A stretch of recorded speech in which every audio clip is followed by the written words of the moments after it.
So you're watching a horror movie and one of the actors runs into a room. They slam the door shut and breathe a sigh of relief, thinking they're finally safe.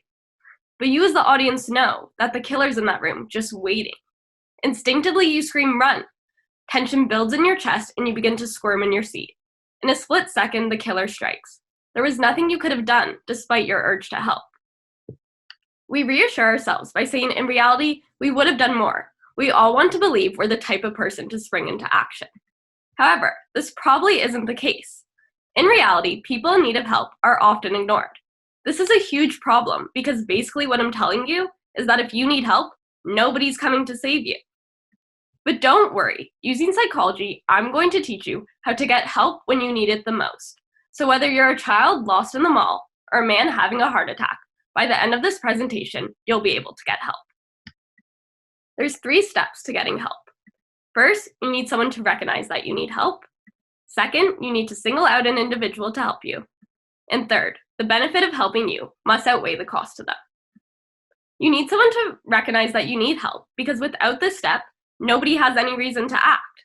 An obstacle to this is something called collective ignorance. Collective ignorance states that when each individual of the group sees that nobody else is responding, they conclude that the situation is not an emergency.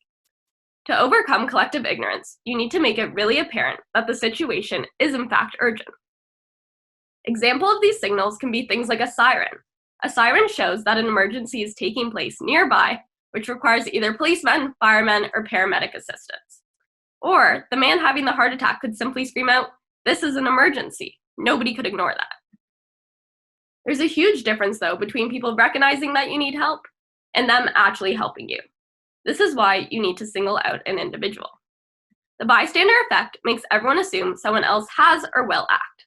This would make someone's actions redundant and unnecessary. The issue is that everybody thinks this way, so nobody ends up acting. For example, if the man having the heart attack simply screamed out, "I'm having a heart attack," everyone's going to assume somebody else will call 911, and 911 never ends up being called. This is when signaling out an individual is to your benefit. The man having the heart attack should scream out, "Hey you, in the red dress with black hair, call 911, I'm having a heart attack." This takes the responsibility of acting, which was originally diffused across all the bystanders, and places the entire burden of responsibility on one person. This greatly increases his likelihood of getting help. It's important to note that both step 1 and step 2 are made increasingly difficult the more people there are around. This is because both collective ignorance and the bystander effect both increase as group size increases. So now you have somebody who recognizes that you need help and you've singled them out to help you. But how do you actually make sure they act? You do this by making sure that the benefit of helping you outweighs the cost to them. This is better explained by Hamilton's rule.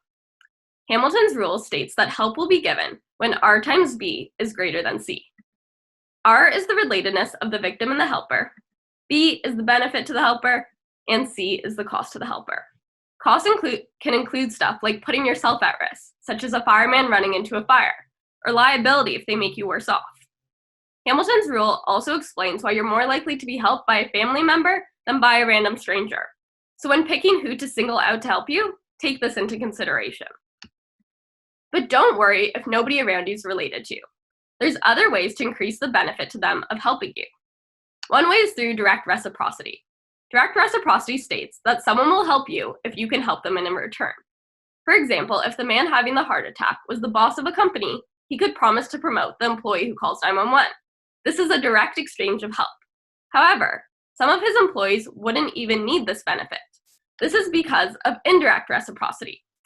Indirect reciprocity is when somebody helps you because they think they'll be more likely to be helped in the future, given that they've helped someone in the past.